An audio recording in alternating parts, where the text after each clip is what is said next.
obvious. We got a problem here, and it's more than just Alvin streaming Punisher. When life begins to suck, who's reporting it? Luckily, you got two friends who you won't forget.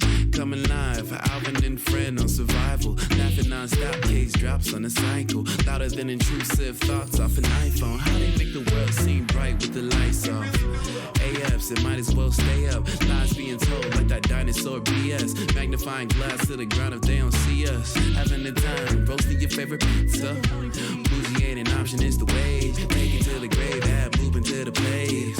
You already know when they take the K's. Laugh the pain away, it's Affirmative Murder. Hello and welcome to another episode of Affirmative Murder, the equal opportunity true crime comedy podcast. I'm Alvin Williams, joined as always by my partner in true crime, Fran and Alvin. Oh yes, wait a minute, Mr. Postman.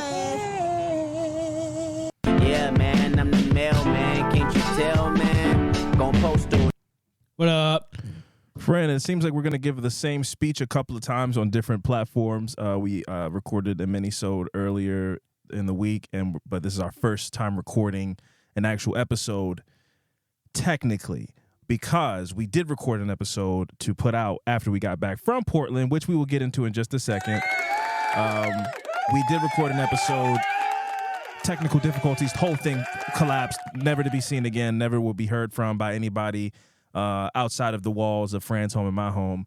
This is our first episode back from Portland, so we're going to do it all over again because we already discussed it, ad nauseum on a podcast that will never be heard from again. But Fran, we're back from Portland, bro. Talk to the people, man. How was the second live show in Portland, Oregon at the Growler Guys featuring Madison McGee as our third host of the night. Wonderful podcast over there at Ice Cold Case. Talk to the people, man. How you feeling? Still riding that high? To be honest with you, I'm not, because the moment that we had was ruined. So it's like I was still living that high when we recorded this episode. That's gone now. Mm-hmm. But fake it. Come on, do this. You never seen that Michael Jackson video where it's like, I love the tour. Can you give me one? Can you muster up one of those for me? I'm gonna do it. I'm gonna see if I can find a take two beep. Okay. Was that it? Yeah. Was yeah, that the take two? Oh, take three. Hey, the show was awesome, man. I'm glad and happy for everybody that came out, man. It was great. It was a great time, man. I really did love it, though. It was fun times. We had a great time. Everybody was the participation was top notch. I loved it. A lot of people wasn't, trying to. I thought that when you came up with the idea for the hats, my concern was people are people going to participate, and I was wrong. I was completely wrong. People participated and was in on the fun. It was a great show. I loved it. We had a great time. Yeah, hell of a crowd. I myself had some small concerns about crowd participation. That is why I built in an incentive for the first person to get up and get a tinfoil hat and put it on. But I don't think that I think even without that, we just had a great crowd that night. It was a special crowd that night. Everybody was super awesome. Thank you to everybody that came out and showed love and supported on a rainy night in Portland. I mean, it wasn't crazy rainy. I think that's pretty standard for Portland, but whatever. It was inclement weather as far as I'm concerned, and people still came out, showed out, had a great time, showed love, gave us really heartfelt cards and stickers and presents, and bought a couple of beers for us. And I had some really awesome conversations with a lot of people that night. So I'm really appreciative of everybody who came out to our second show in Portland, Oregon. And hopefully we can get to a city near you soon. I'm looking at maybe spring 2025. I have a baby on the way, so I know that's gonna de-wing. It's gonna de-wing any live shows for a bit, or around the summertime. So no summer tour, but I feel like spring 2025 would be a good time to see about getting on the road, maybe doing more than one show, like a real official couple city tours. I think that would be really fun. Yeah, you gotta get people out there, get eyes on the spectacle that is Fran. It's an intense meeting that I think people need to experience firsthand. Sure, man. If you say so. I didn't like that. Give me take two. More what energy. do you want me to say, man? You want people to buy a ticket? Come on, bring more energy. I need you to just deliver more energy. Take three.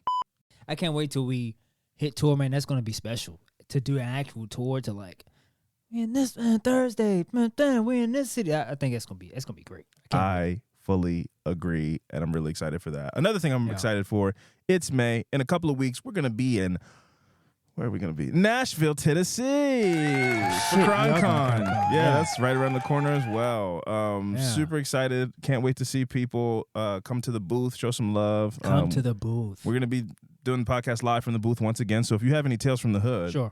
that you want to tell live in person, we're going to be there. And we'd love to hear it and hear any stories that you have, any, crazy encounters that you want to come to the booth and divulge to the podcast and to the thousands, hundreds. I don't know how many people listen to this thing at this point. Millions. But, however many people are listening, if you want to get that out into the world, we encourage it. TFTH, affirmativemurder@gmail.com. I'm going to promote it on this as well. Tales from the Hood mini-shows, affirmativemurder@gmail.com, or in person at Nashville, Tennessee in about 15 days, give or take, something like that. And I will, in person, judge. If you come to that booth Whoa. with... I don't have dun dun dun on this soundboard, but that was wow. If you come to that booth with a dud, with a turd burger, dud, I'm gonna let you have you're it. getting the F right there on the spot. Don't I'm come gonna- into I'm our gonna booth let and you lay have a turd burger down, okay? Yeah, please don't. I'm like, you know what? Dismiss. Get him out of here. Get him out of here. You might hear that in person. You come in like, so then we thought it was a dog, but then it wasn't a dog. It was just a spoon fell on the floor, crickets, and then embarrassing. So don't be like that. If you really have some heat, bring it to the table. And speaking of heat, it's going to be hot in Nashville, Tennessee because of the chicken, hot chicken, Nashville, the temperature, and also stories at the booth. Made a connection there. Triple entendre. I Don't even ask me how. Oh, did you watch the Twitter, Black Twitter? Did you watch that? I saw it pop up on my I TV. did not. Okay. It's on my list, I guess, but I have not watched it. I do have things that I have been watching that I have for recommendations at the end, but Black Twitter, I did not get a chance to check that out yet. Haven't really heard many people talking about it. I don't know if it didn't really make a splash at all. Yeah, it didn't really make a splash in the way that I guess people thought it would. I also don't feel like you can make a in hindsight, as I was excited initially because it was around the same time that the Freaknik documentary was coming out. In hindsight, I'm like, I don't think you could really make a real Black Twitter doc without like endangering people's careers. I was about to say, you going to be able to pit on I mean, we're seeing it in real time, like with this whole Drake, Kendrick Lamar, Metro Boomin, all rap Twitter. People are going back in time to 2009, 2011, pulling out people's old tweets. Yeah. It was just a different time. I'm not excusing anything that anybody tweeted at that point, but it just was like that app was very different in 2011. So if you really want to do the Black Twitter doc, it would have to be rated TVMA, which maybe this one is, and also I don't think it would be on a reputable platform. I think it would have to be like a YouTube documentary, like some underground type of thing, because it would really get dicey and like, ooh, you're not allowed to say that. And yeah, but you can't punish people for saying shit that was. No, they do it every day. It happens every day. It happens every day. I know, but that's crazy though. Yeah, well, but like, so I wouldn't want to sign up to do nobody that said documentary. anything. Nobody said anything about what I said then. Now, if it comes back up and resurfaces because somebody has no life and it's went different times, through my bro. tweets, it's different times. Like, that's the curse. That's the crazy. curse of longevity, bro. Like, if you were popular in 2011 and you could get away with certain things, whatever, you got away with them. But if you're fortunate enough to have had a career that has, lasted through the decade, and now you're in 2021 and something resurfaces from back then, you might have to answer for it. Whether that is outright people hate you or you just need to speak on it, and that is your moment to choose to double down on it or apologize for it. And the route that you chose, every route has different repercussions, different rewards. Everything is a decision. Who do you want to be in 2021? Do you want to be the same guy you were in 2011? That's the question that you have to ask. So if you stand on, I say whatever I want, whenever I want, and I stood on it in 2011, then when this comes back up, it's like, well, get the fuck out of here. I'm still that same person. I said what I said. It was a joke or whatever, or it wasn't a joke. It was a hot take, and I still mean it. Or you go, it was 2011. I was 19 years old. I'm a completely different person now, and I don't believe that anymore. But you do need to say something, though. If you're still in the public eye and something comes up 10 years later, you need to say something. Now, if it came up 5 years ago and now it's coming up another 2 years after the 5 years, now it keeps coming up, it's like, I already said what. Now you just go, I said what I said on it. I spoke on it. I'm not speaking on it anymore. But if somebody puts out a documentary about the crazy shit people were saying 10 years ago, and they frame it with the documentary music and the people dissecting the takes and talking about the climate of the time and everything like that, then it might make you look bad. And I don't think that's what this Black Twitter doc is. I think it's like might be a little more sanitized, which is great, but I think that's why it's not setting the internet on fire. Because Black Twitter in and of itself sets the internet on fire, and the documentary about Black Twitter isn't doing that. It feels weird to me. It feels like it's not hitting. And I could be wrong, but that's just how it seems. Like, you telling me that is the only thing that really reminded me that it's even out. It's not even. I saw it popped up. It was advertised on something. Hulu, I don't know. I saw it pop up somewhere.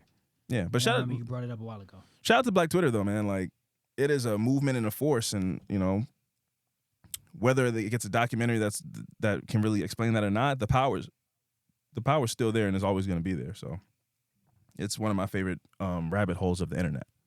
So, but yeah. Anyway, what we're going to do is we're going to take a quick break. And when we come back, we're going to get some fucked up shit. So stick around.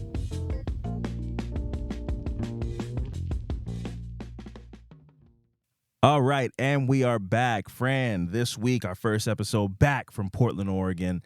We have a bit of a doozy I'm excited to get into. What were your thoughts when I sent you the notes for this one? Well, how the notes were set up, I was like, I know what this is about. Yeah. When these persons got, we get into it. Yeah. But it was easy to put together for sure. Okay, for sure. Yeah, definitely. Still, one that I'm excited to give to the people this week. This affirmative murder that we're about to dive into is the story of Roberta Brown. So Roberta Brown was born in Watkinsville, Georgia in 1909. She was one of 15 children. 15. 15. I don't even know how you accommodate that number of children. You have to have a mansion, and if you don't, it's a bunch of Crooklyn-style two bunk beds in one room, and then a bunk bed, and then two full size, and a queen that 3 kids sleep in. The arrangement had to be insane. And because it's in Watkinsville, Georgia, I'm going to assume in 1909 that this black family didn't have a whole bunch of money to have a Fresh Prince of Bel-Air style mansion. Yeah. So I'm assuming it was a tight fit for 15 kids. Hey, it's bonding, though. Around your family members, it's probably fun times. I guess so. On the outside looking in, you probably go like, you need a bigger house, but then so you probably come out like, oh, we had a great time. It's always around each other, playing. It was a ball. I felt like Jackson 5 American Dream is a great multi-episode TV show to watch about the life of the Jackson 5 and Michael Jackson. And it felt tight in those early Gary, Indiana episodes, and there's like 7 of them. So you double that? I don't know how bonding it would be. I don't know. Like, the Jackson 5 family seemed like they were having fun, but the hard times seemed hard with the hand-me-downs and the food and this. You double it? I'm okay. Yeah, you wouldn't know, so. You wouldn't know either. You got 15 people living in one house. You don't know. You got a couple siblings, and you don't talk down to me. I was living in my house. When I wanted to eat a toaster strudel, I wanted to put 2 icings on one toaster strudel. I had that freedom to do that. I wasn't fighting with anybody. Nobody was wearing my shoes out of the house. I didn't have to worry about any of these problems. Now, did that affect me with my relationship skills as far as with people? Maybe, because I didn't have like a sibling. But whatever, man. I got to eat all the icing that I wanted to. So who really won in the end? Nobody said anything about food. Why does a toaster strudel with you taking all the icing have to do anything? Because if it's 15 people in the house, you don't get to eat what you want to eat. Know that? How do you know that? Tell me how you know that. No is a very interesting word, but I feel very confident in saying if you're one of 15 kids, you don't get to eat double of the grits. They probably had a ball, man. They probably ain't had no financial issues and nothing like that. Well, we'll find out, won't we? As we get into it, we'll find out whether or not they have financial issues. That'll come to light. All will be revealed. By the time Roberta was 11 years old, she had stopped attending school. So not a good sign of people that had all the money in the world and are doing well in life. If you got to stay home to help take care of the family, you probably aren't doing that well as a family. But by this point, she had learned how to read and write, which in 1920, what else do you really need to know, right? Like, I mean, what else do you really, what other skills do you really need? You can read, you can write. Can you calculate a paycheck? Or your wages. $dollars? Say it again. Change. They probably had a lot of change. Yeah, so read and write, probably simple math. I think you're good to go. I actually looked up top 5 most common professions 100 years ago, which will put us right around the time that Roberta Brown was this age. Number 1 was a farmer. Okay. Number 2 was a store clerk. All right. Number 3 was a retail worker, like working at Sears or something. Yeah. Number 4 was hospitality, like a bellboy or a cook or a butler. Slave? No. No, what? Slavery was abolished? God, what are you? That was crazy. No, a bellboy or a cook. Somebody that cooks at a restaurant. What are you, like a cook. Or a butler. Like butlers, they had white butlers. Never heard Benson? Benson was white. They had white butlers? For white people. They had white For butlers. white Ask people. Jeeves is white. White people, though. I'm sorry? White people. No, there was no white butler with a black family. That would be a great TV show that I would love to make. Like a Jefferson-style TV show about a rich black family with a white butler. Yeah. Because it always seems that it's always funny and acceptable when they did it with a black, but always added some spice to the family, having them, yes, sir, black maid. Anyway, don't make me go down past like that, man. I'm just trying to tell a story. What? The number five was carpenters. So these were the 5 professions. None of these are, if you can read and write, you can, all your hands do it, nothing too complicated. And if you went back in time and showed these people that you like building a Squarespace website, their heads would explode. Yeah. So it was the jobs. So it was jobs you didn't really need a lot of skill. No, you needed skill, just like laborious skills. Like farming is a skill. Farming is a skill. Learning how to work the land and all that stuff. But a skill as far as like, yeah. You think you just put seeds in the ground and pour water on them and they grow? I don't know how. I don't know. Exactly. It's a skill. So that a store clerk, I guess, is maybe not a high skill job. A retail worker is, basically, people want to buy something. You're there to just facilitate that. And hospitality is a skill, I would say. Making people feel comfortable and want to come back to your establishment is a skill. And then carpentry is a major skill. Like that's building things with your hands. But as far as my whole point is, if you can read and write, you could do all of these jobs in 1920, and these were the top 5 jobs of the time. Yeah. So if you only, but how many black people was getting these jobs though? Farming, a lot. Sharecroppers and stuff like that. There's a lot of black people working in farming. Farming that own their own farm. They was just that. Well, you're adding that. You asked how many. There's probably a lot of black people farming the land for sure and getting paid shit wage. Sure. Yeah, probably. Bellboys and cooks and butlers. I know you use the word slave, but there's probably a lot of black people that were bellboys, cooks, and butlers. Yeah, because they used to be slaves. Yeah, and then they moved them into. They just disguised it as something else. Title for sure. Yeah. Yeah. So what I said wasn't crazy. Don't try to make it sound like what I said was wild. Well, it wasn't. They're not slaves. They're getting paid. So they changed the name. Sure. Whatever. Cool. Whatever you want to say. There's that movie about the when Octavia Spencer shit in the pie. She was a maid. I don't know. Yeah, she shit in the lady whose house she was housekeeping. She shit in her pie because she was mean. Because she's racist. I'm sorry. She was racist. Yeah, mean was being like reductive. She was racist. She was racist. Why are you being soft? Say that. She's racist. She's mean. Man, she's racist. Come on. Don't sugarcoat it, man. Be real. Say how you feel. It's okay. Anyway, Roberta went on to get a job as treasurer for her local church on October 4th, 1924. So she does know how to handle money. Sounds a bit, What? Nothing. Go ahead. Okay. I would glean from that she does know how to handle money if she's the treasurer, so she knows how to read, write, and do some math. So, that's all you need. She's probably stealing, for sure. We don't know her yet, so let's not jump ahead. We don't know Roberta of anything yet, so we don't know what she was doing. This is just the job that she has. On October 4th, 1924, at the age of 15, Roberta married Willie Thurmond. 15? 15, bro. Nah, that's crazy. Which I guess, is... I guess if your parents sign off on you being married, then it's legal. 15 is nuts. At 11 years old, you just got out of middle school. Yeah. Damn. R. Kelly married Aaliyah at 15. Oh, I see. Probably not a good example. Yeah, anyway, but somebody had to sign off on it, so just saying. It's probably the same situation here. Somebody had to sign off on this. Maybe not. This is a different time. Maybe this was just fine, perfectly fine. And I also don't know how old Willie was. Right. I don't think he was 15 years old. So he wasn't. I'm guessing he was at least not like with a name, 30. Not with a name Willie. He's probably like 30-ish. Yeah. He was a smooth 30, maybe 27. He's a sick guy. That's what he was. Yeah. Maybe he didn't know. Can you say No, when she came licking a big lollipop, like, "Hello, mister, I like your suit." And he's like, "That's wifey." No, she right was like, there. "I just got off of work." And then Oh, he that's was like, true. She's a secretary of the church. She probably has tired feet, and she dresses like an adult. She's like, yeah, it's another long. I had to pull a double shift at the church. He's like, Yeah. Maybe he got tricked Adult. by her She's an adult. adultness. She's an No, adult. this is a sick conversation. She was 15 years old, and I'm gonna stick with her He's a licking a sick big guy. lollipop and her being blatantly 15. She was a years old. child. That was a child. Yeah, I don't care how big I don't care if she her had a- shoes were or how big her head. I don't her care head, what your job title was. her flower head scarf that she wore to church. I don't care how big it was. She definitely still looked 15 years She old. was a child. Yeah. So they got married, and then Roberta soon gave birth to a daughter named Lily, who unfortunately died as an infant. Mhm. And then the couple also had a son named James Willie Thurman, who was born on August 19th, 1925. So they got right to it. She's 15 years old, getting right to it, popping kids out, the whole nine. Nah, it's crazy. The Thurmans packed up and moved to Atlanta. Okay. On March 19th, 1931, Roberta gave birth to her youngest child, a daughter named Willie Mae. On April 14th, 1931, Willie Mae was found dead at 25 days old.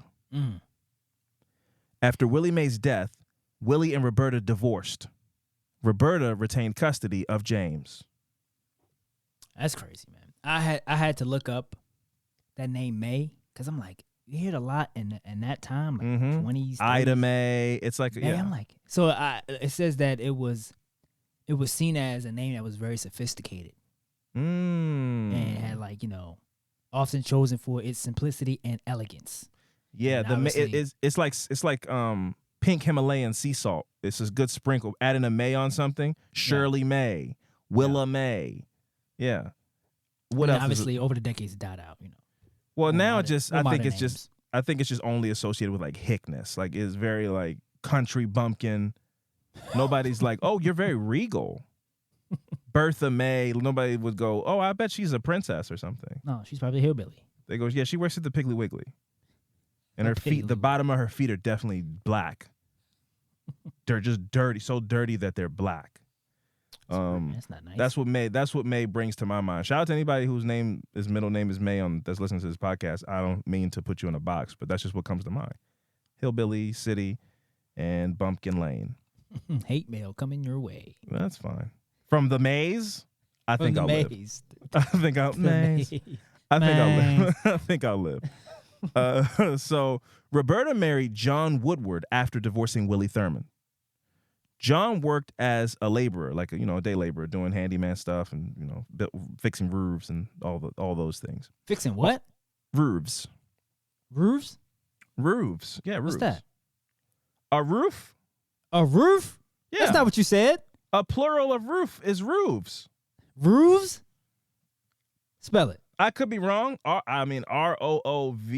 I guess I could be wrong. If that's true, I learned Roofs? something new today. Roofs? I guess roofs? I don't know. I might have just tried to make it fancy. I've always thought it was roofs. Is that not a word? I've never heard that before. If you're on multiple roofs, you're roofs. More than one roof? Is it? You looked More it than up? one or- roof is a roofs. Is it? Is that it is? I'm not that true? Googling anything right now. I'm Oh. not looking anything up, but people will tell me if I'm wrong or not. That's fine. I'm open to being wrong. So on December 2nd, 1938, John was admitted to Grady Hospital in Atlanta. He died on December 4th, 1938, just 2 days later, with his cause of death being listed as possibly chronic nephritis and uremia. So nephritis is a kidney issue, Right. and then uremia comes from is an after effect of your kidneys not being able to clean the toxins out of your body, and then you get an oversaturation of toxins in your body. Because I guess it's almost like blood poisoning or something like that, and that combination of things is known to be deadly. So nephritis in tandem with uremia. So the guy was basically his body turned against him and poisoned him. So he was poisoned with toxins in his body. That's crazy. He was 36 years old. 36 years old. 36 years Young old. man. Young man, 36 years young, some would say.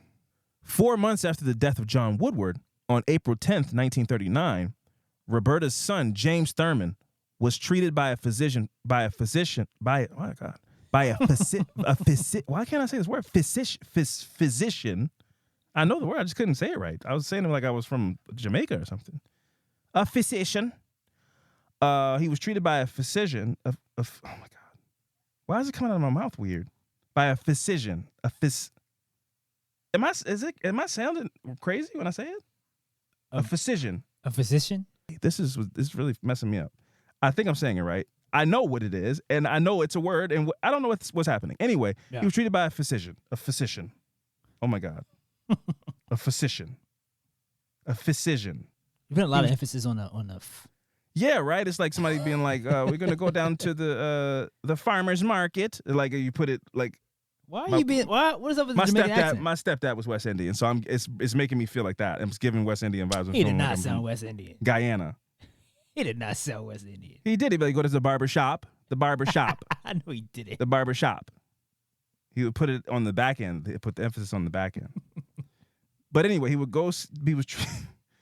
Listen, her son. He James went to the doctor. God. Her son James was treated at a doctor for possible influenza. Jesus Christ. The doctor, last saw James alive on June 12, 1939, when he was in the care of his mother. James Willie Thurman died at the age of 13 on June 26, 1939, so just 2 weeks later. Yeah. His cause of death was listed as post-influenza and malnutrition. So post-influenza is kind of like long COVID is a word, is a phrase we've heard over the last couple of years. Well, no, it's like the flu kicked your ass so bad that now, even though the flu is gone, you're so tired and exhausted and weak from the flu, and then malnutrition. So you basically like your body can't bounce back. Well, long COVID is a little bit different. Long COVID is like symptoms that are still lingering from having COVID. This is like you being exhausted and wiped out and beat down from having the flu. Yeah. And then malnutrition on top of that. So that's poor care. No, you're not eating. Yeah, that's poor care. Yeah. The post influenza is like if the flu kicked your ass, it just kicked your ass. That's a very Oregon Trail way to die. Like y'all don't have vitamin C tablets and orange juice and you know shit she like definitely that. Don't. That's for sure. No, she definitely doesn't. If anybody has caught on by now. Yeah, we'll get into that. So, Roberta was now a widow and all of her children were dead. How eyebrows not being raised? I just don't understand. It's 1939. Sometimes people just die, Fran. That's you got to understand. The medical advances that we've made today are big. Some people take that shit for granted. But I wonder if she was like burying him out back. No, and we'll get into why she definitely wasn't doing that later on in the story. But so Roberta moved on, found a way to pick up the pieces of her life after all this trauma, and she moved on and she married James Garfield Crane in the early 1940s. James was a train porter and a widower himself. Train porter. I don't know what that means, but something with trains. Yeah, it means when you like load luggage, unload and loading trains and stuff like that. And also with there was a what is it called? A train, what was it? Conductor? No. What you just said, what was it called? A train porter. A train porter, and they had a Pullman porter.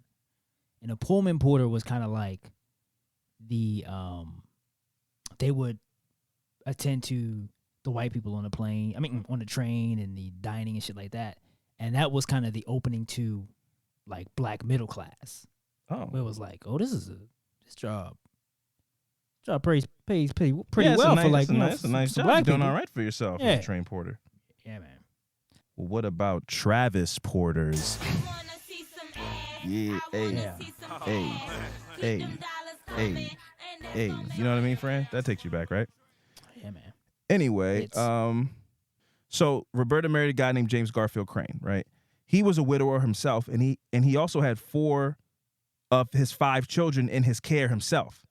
So this is almost like I was gonna say it's like a Brady Bunch situation, but she doesn't have any kids that are alive. So, but she had kids and a life before him, and he had kids and a life before her. And they joined forces together, and it's just her. And then she now has four kids to take care of as well.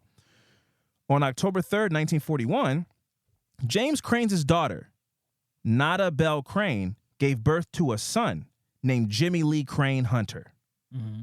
Jimmy lived with his mother and grandparents. So, in Roberta's home with James. And Roberta would help take care of Jimmy because he lived under the same roof.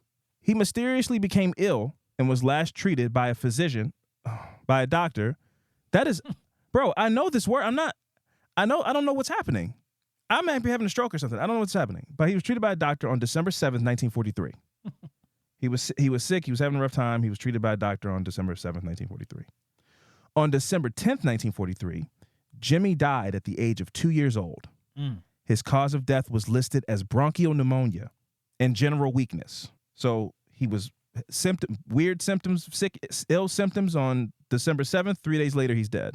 Yeah. And Similar that's situation how with a lot of people in Roberta's life. Willie Mae. That's how Willie Mae passed. Yes. Same cause. Around Christmas 1944, the Crane family took in Roberta's cousin, 3-year-old Gloria Evans. Gloria became ill and died on December 26, 1944. Around Christmas. So let's say it was December the 15th. Let's say it was 2 weeks before Christmas that this little girl moves in, Gloria Evans. By the day after Christmas, she's dead. She's no longer alive. 3 years old. The cause of death was listed as acute gastroenteritis. So once again, children in Roberta's care have this unfortunate tendency and misfortune of ending up dead. Random sicknesses. As Fran has said a couple of times by this point, I think we can start to see the writing on the wall a little bit. I think we're starting to understand something weird is going on. It's not one big coincidence. This is a lot of death surrounding this woman, and it's getting a little bit out of hand. It got out of hand a few dead people back, but now it's really like, all right, this is like crazy. So roughly 6 months later, in June of 1945, Roberta's mother, Callie Brown, came to Atlanta to visit her daughter. On June 17th, 1945, she died at Roberta's home at the age of 69. Shaking my head. Which is, I guess, in 1945 is old. So her cause of death was undetermined causes. Sure. They went probably just from being so old and decrepit. 69 years old. 69? In 1945. 69, 1945 is 102 now. Old for women today is about 73, which increased from the late 50s in the 1920s. And very old today is about 80, which increased from about very old is about 80, which increased from 67 in the 1920s. So 69 in the 1940s was kind of old. So very old now is like 80. Very old was 67 in the 1920s. Very old. Like you're like, whoa, 67? So very old now, no, is 80. Very old now is 80. Wow, It's that's about crazy. it's about 80. About 80. My grandma's like 90 something, so she old as shit. So if I be like, "Damn, grandma, you old as shit," they go like, "What? What Remarkable. I'm like, well, I'll go. Well, that's what they say on Google. Like, well, if You're very 90s, you're old as shit. Google didn't say that. Google said very old. You're adding shit on. Don't lie to your grandma. Damn, grandma, you're old as fuck. You said, what? You're old as fuck. No, that's what Google Look, said. that's what it said on Google. That's what Google calls you. I didn't say it. I didn't make that up. That's what Google calls you. That's an accomplishment. Then I mean, when I hit a hundo, Celebrate. man. You have your bowl of tapioca pudding and, I don't know, watch something fun on TV because you can't stand Pudding? up anymore. Yeah, you know you're that? 100. By the time you're 100, bro, you're not gonna go Bro. for a celebratory run. Yeah. I'm gonna do the little speed walking. Oh, you gonna do one of those? Yeah, I'm gonna do one of those. An old people triathlon? Yeah. But I'm gonna break all the world records. It's gonna be crazy. The oldest, like, we would be like the old record, like Guinness. Is that what it? Still Guinness doing the World Record podcast? for the longest living best friends. That'd be cool. We both like. That'd be a We cool both like 100, 104. That'd be cool. Still buddies? No, That'd be cool. That'd be cool. That would be cool. That would be a cool Guinness book. That would be a cool Guinness record for sure. We'd be at CrimeCon. As an oddity, like these people are old as shit. This is the oldest podcast. We got speaker badges. They used to do a true crime podcast. I'm like, back in the day before virtual reality, we used to speak into microphones and then the people would listen to them in their headphones. Now we all have the chip, but before the voice wouldn't be in our brains, they would be in our ear holes. And they're like, yeah, oh my God. I'm like hanging on. I'm barely hanging on. I can't talk. So like I said, her mom comes to visit her. Mom ends up dead within a week or so of being around her. That's crazy. Cause of death is undetermined. It's like, yeah, man, she just died from being old. On July 21st, 1947, 47-year-old James Garfield Crane, her husband, died of food poisoning. This is her third husband. First husband divorced. Second husband died. Third husband died. I don't know, man. What was his name? The first husband. Willie. Willie. I was like, oh, Willie. Willie. She could have still had something to do with that. With who? With the death of her ex-husband, the first one. The first one? Yeah. Oh, maybe.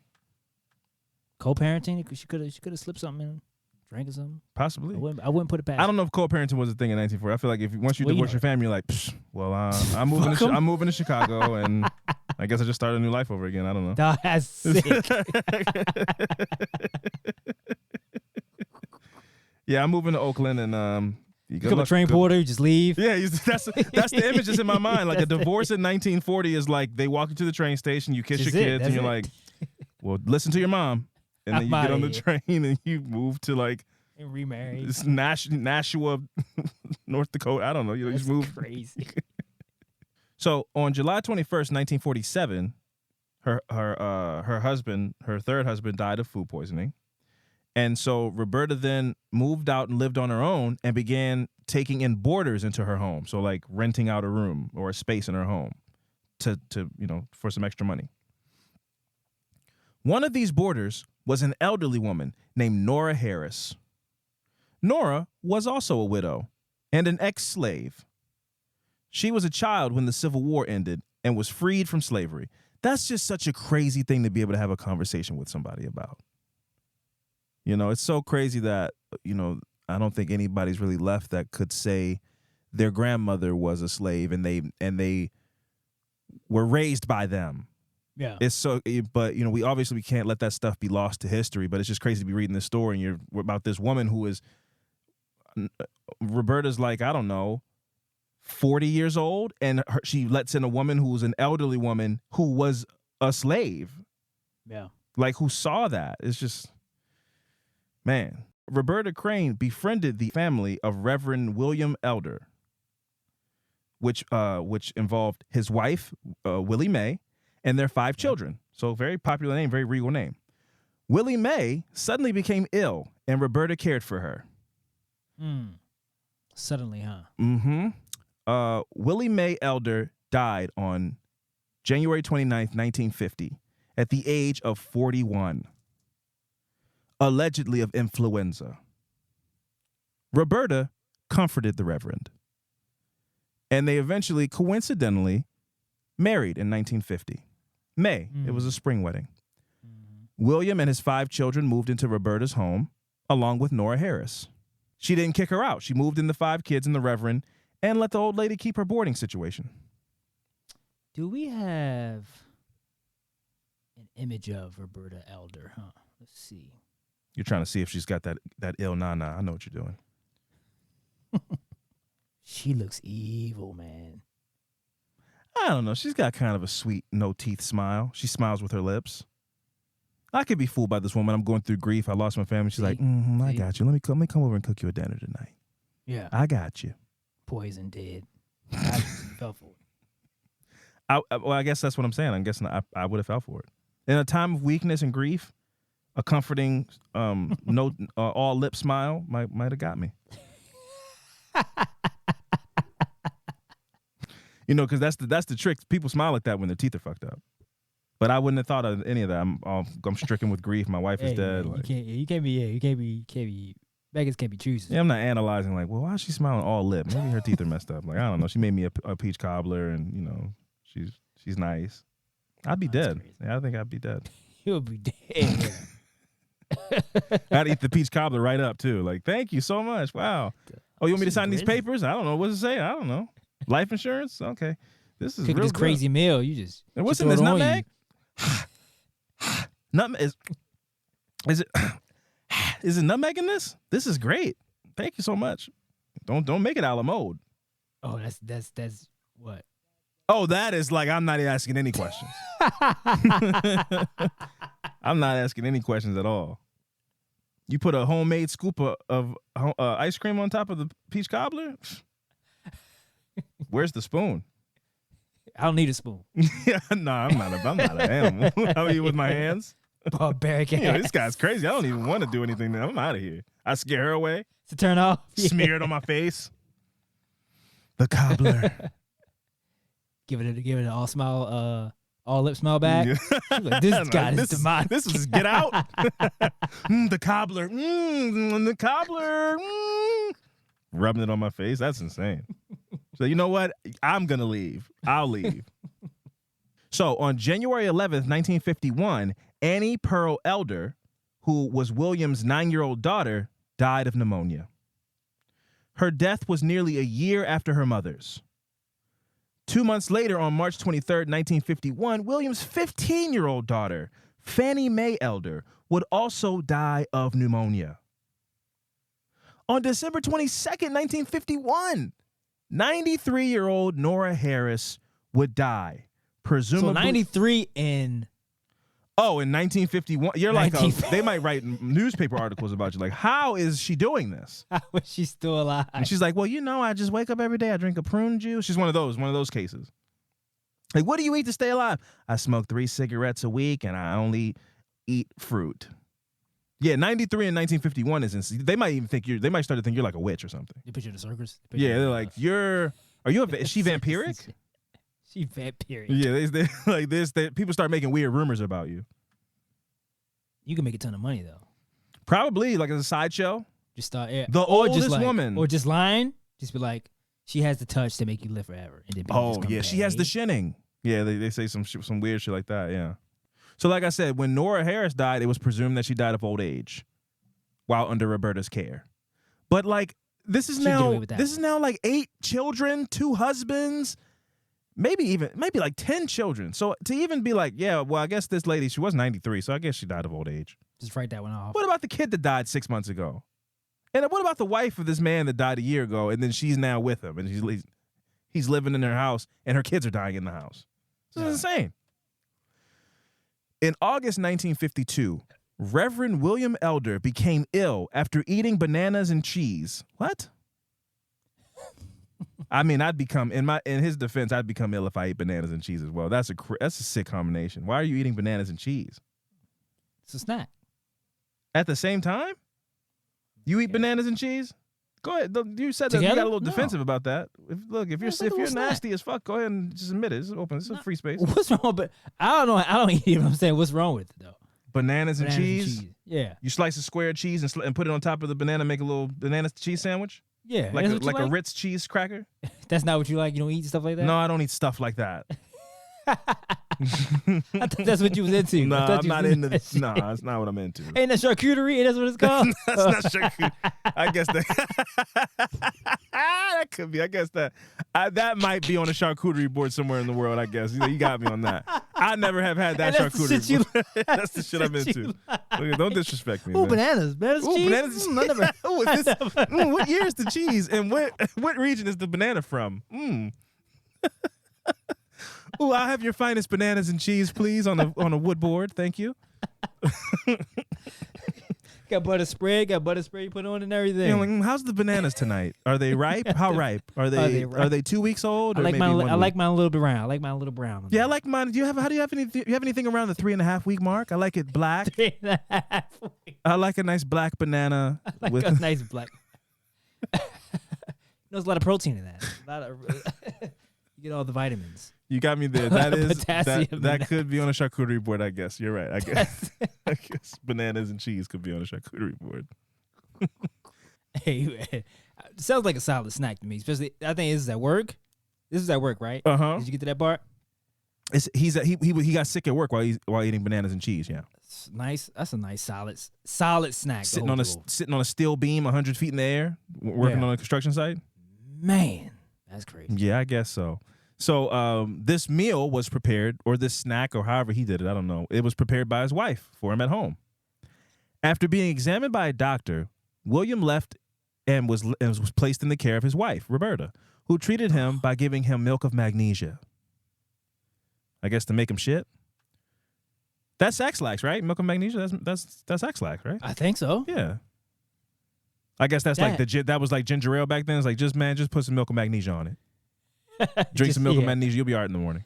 You be all right. Well, but I have leprosy. Well, just drink some milk of magnesia and get some sleep. Sleep in a ginger ale that's black people's that's like a heart transplant. Is that like scientifically? I don't know. I think it's just soda, scientifically bro. proven that ginger ale helps? It's just soda. Bro, we're so fucked up, man. I don't know. I think it's just soda, bro. Drink some ginger ale. You go like, all right. My mom's sick. Here, I Shit got you stop hurting. ginger You go ale. like, hey, It works. It's got that bite to it. It'll calm your stomach down. Why would ginger ale calm my stomach down any more than a Sprite? Why is the ginger ale the thing to get when I'm sick? Ginger, and man. I'm indoctrinated Ginger. because that's the first thing I do when I'm not feeling well. I was like, go ahead and put a ginger ale on Ginger this. ale. Oh, stomach ache. I'll do a dash 2 ginger ales in a minute. Take In a two minute. of And these then, like, and an hour call me in later- the morning. Hour later, I'm like, damn. Maybe it's just all in my mind. Man, I go like, I think it is, bro. I think we it just been is. 'Cause I go, indoctrinated damn, by bro, I older feel black better. people. What was it? Was it the ginger ale? It might work. Well, yeah, when you wake up feeling better, you go, well, I did drink a lot of ginger ale yesterday, so It's the ginger. I guess the ginger ale did this. Is responsible, so another victory for ginger ale. Man. That's crazy. So she takes her husband home, gives him some milk of magnesia, and the doctor was called back to the house on August 21st of 1952, but Willie died that same day. So the doctor became suspicious of the many deaths in the home and began to investigate. Atlanta police gave Roberta the nickname Mrs. Bluebeard after a French tale of a character called Mr. Bluebeard, who was a wealthy man with a blue beard who would marry women and murder them. So now with that in mind, now there's suspicion on her. This doctor started spreading the word. Now people are starting to put eyes on her.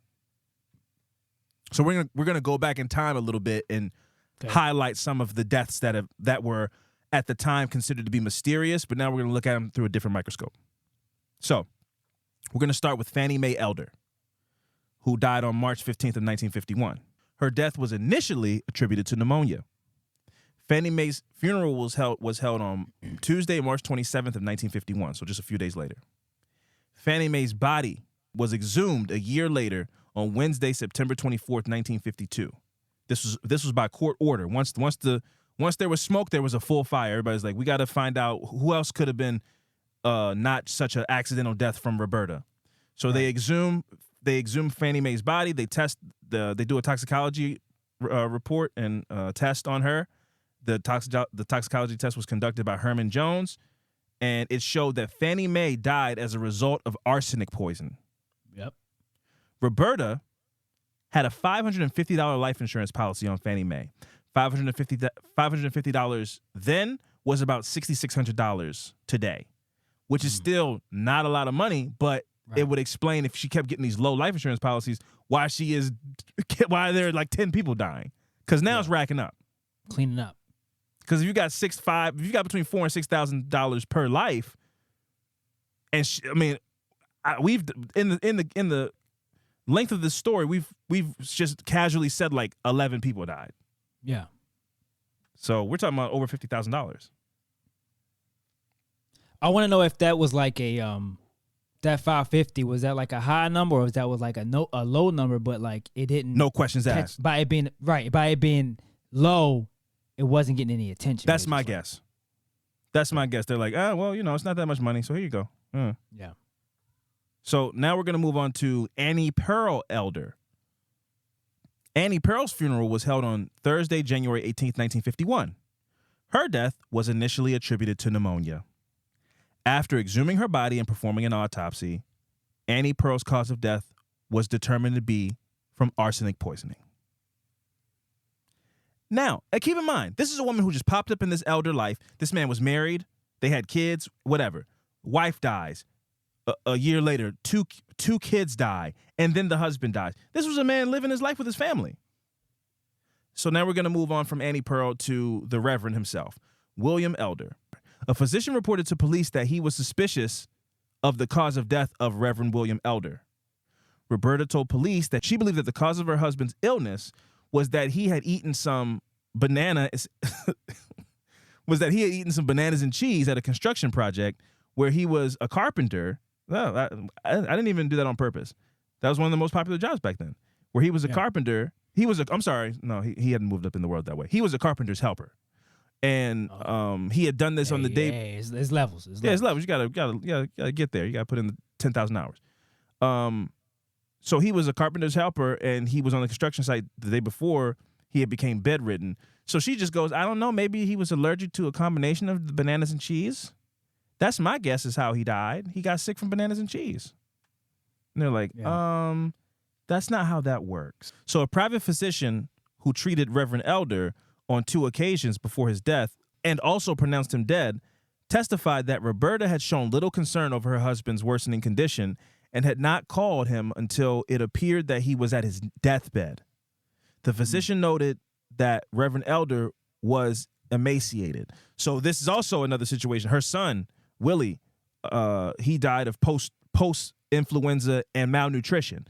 So she gets you in these weak states, and then she just doesn't take care of you, and she lets you waste away and die.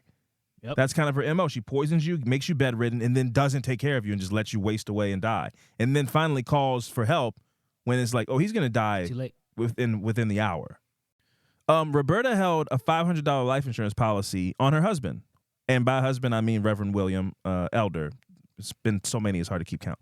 But she had a $500 life insurance policy on him, which today is about $6,000.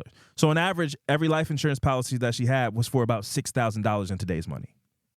10 other deaths in Roberta's family since 1945 include her mother, 2 previous husbands, John Woodard, who was common law, as we said, and James Garfield Crane, 3 of her children, James Willie Thurman, Willie Mae Thurman, and Lizzie Lou Thurman, who was an infant.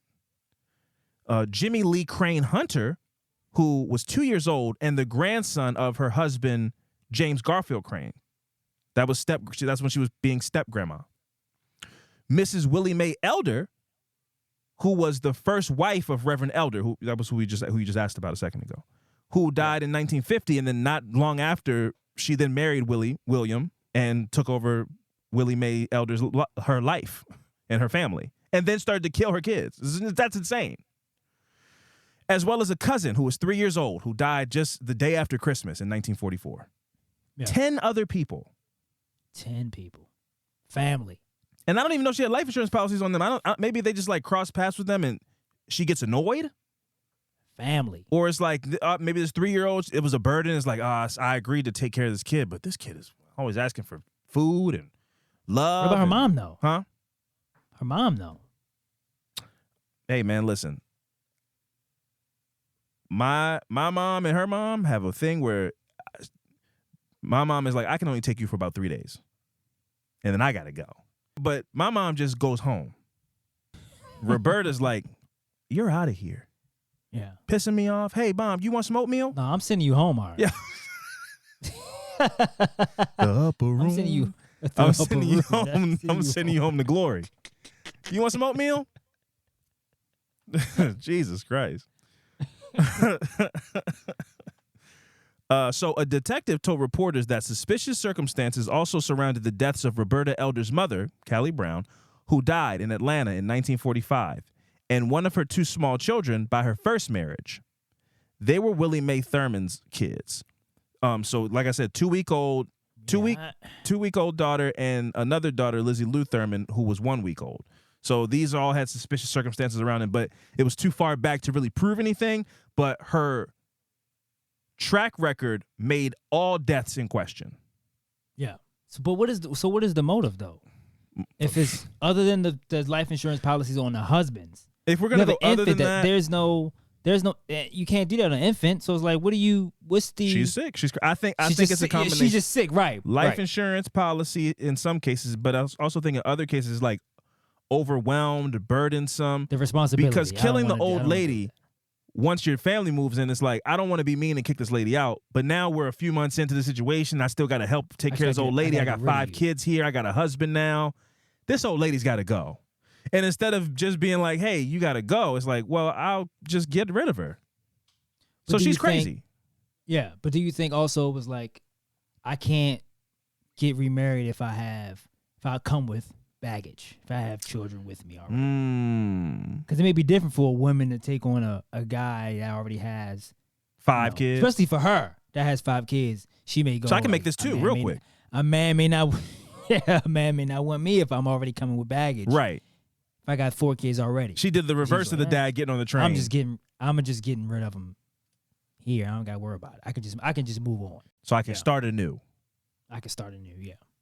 Just don't want the hassle, man. She don't want to deal with all that shit, man. No. What is she doing with the money, though? You getting 6 bands, 6 racks? Well, you got to get dolled up. You got to get some new wardrobe for when you find your new husband. So an Atlanta detective testified at the coroner's hearing that Roberta Elder had obtained numerous insurance policies ranging from $50 up to $3,000, which would be $50, which would be today would be between $600 and $36,000. She took these policies out on most of the deceased people in her life. So now we've talked about between 10 to 12, 13, 14 people. She did not take out life insurance policies on all of them, but she took out life insurance policies on most of them. So she made money on most of the people in her life that died. Yeah.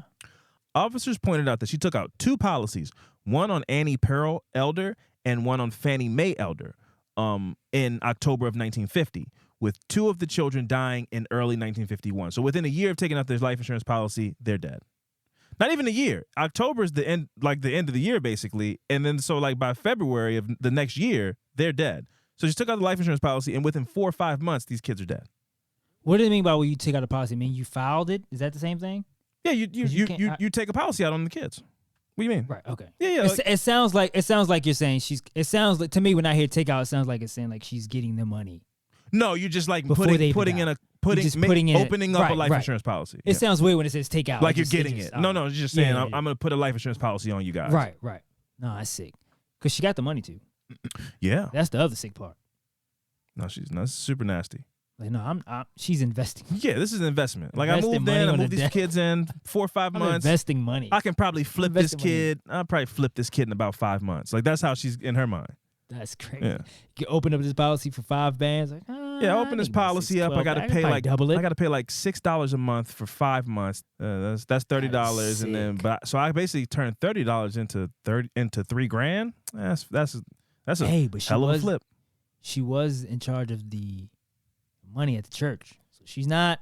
I just know what I'm saying, bro. She knows how to handle money. She know what she's doing. She's basically Marty Bird. So in September 1952, a Fulton County coroner's jury ordered that Roberta Elder be held for investigation on the charge of murder in connection with her husband's death, as well as the deaths of 2 of his daughters from a previous marriage. An inquest in Reverend Elder's death revealed that a total of 13 people may have died of poisoning at the hands of Roberta Elder. Roberta Elder was charged on Friday, September 19th, 1952, with murder by order of a coroner's jury after a state expert testified that her husband had died of arsenic poisoning on August 21st, 1952. Roberta never confessed to her reasonings for killing her family members. Officially, she was convicted of the murder of Reverend William Elder, Fannie Mae Elder, and Annie Pearl Elder. Judge Claude Shaw sentenced Roberta Elder to life in prison after a Superior Court jury recommended mercy. Which I guess even at the end, she was charming. Even though they had a board, 13 people might have been dead. They're like, hey, guys, Your Honor, could we just not throw the book at her? Roberta Elder was paroled on December 9th, 1964, and was given back her right to vote on December 17th, 1968. This is she 10 years? Hey man, who gets that? Who gets their right to vote back? That's crazy. 13 people. You do 10 years? Roberta Elder died on December 12th, 1977 at the age of 68 in Rome, Georgia. So this woman lived a full life, an exciting life, a nasty, dirty, evil life. But, sometimes karma is bullshit. This lady lived perfectly long life. She did a short stint in prison, got out, and then lived another decade. So how old was she? 68. 68. 60? About to say 68. Yeah, something like that. She was 68 years old. Yeah, just shy of 70.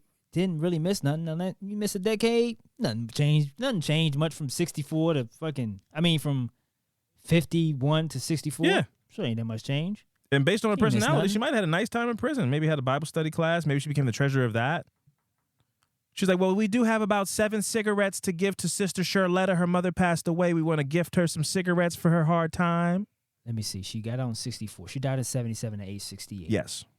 So she got out at 50, 52 or 51 or something like that. Sure. You still got some life. I'm great at math. Yeah. She's like, well, I don't have the energy to do what I was doing. Mm-hmm. Moved to 20 Rome years ago. and retired. Wow. Rome, Georgia, that is. I wonder if she remarried. I don't know, but she died alone.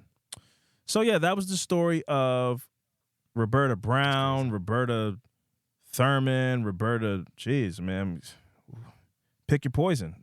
Whatever your last name you want to call her by. Roberta Elder.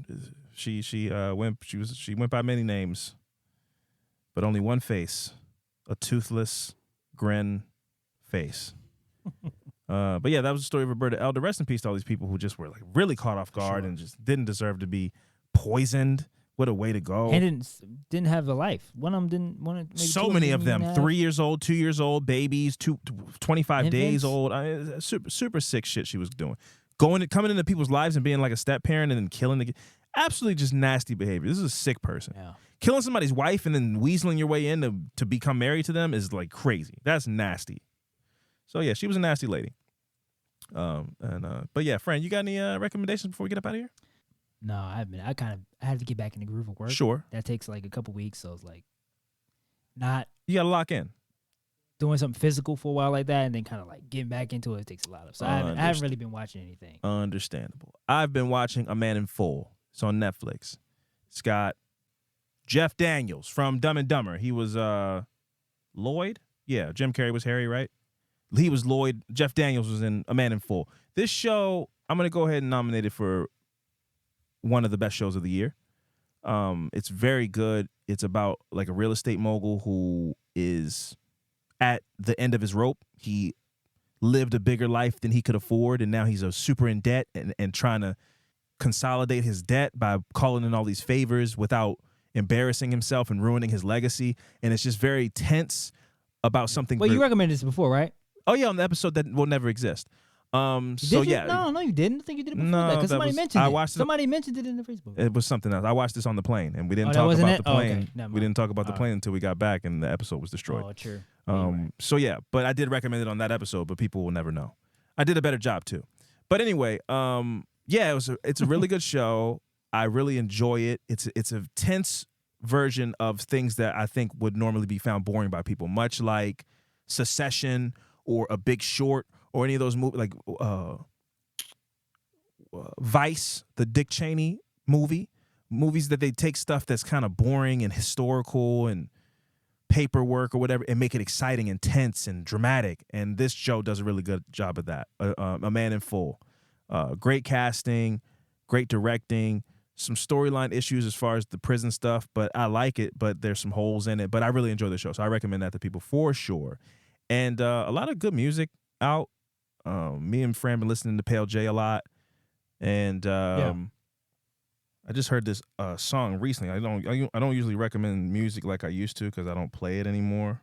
But this song is really good, so I'm going to recommend it to people because I don't know how good the guy is doing with streams, but I'm down to help. The song is Madness by Johnny Yukon. I don't know if he's a big deal. I never know. I just hear what I like and I like it. And this guy, Johnny Yukon, he makes good music, but this song Madness is really good. It's my favorite song right now. It might be the song of the summer for me. Although by who? Johnny Yukon. JOHNNYYUKON. Johnny Yukon. The song's called Madness. Okay. For a lot of people, the song of the summer is looking like it's going to be They Not Like Us, which is cool. It's a bop, I guess. But for me, it's Madness by Johnny Yukon. So those are my two recommendations, a TV one and a music one. But, folks, I've been Alvin Williams, joined as always by my partner in true crime, Fran and Alvin. And we'll see you guys next week. Deuces.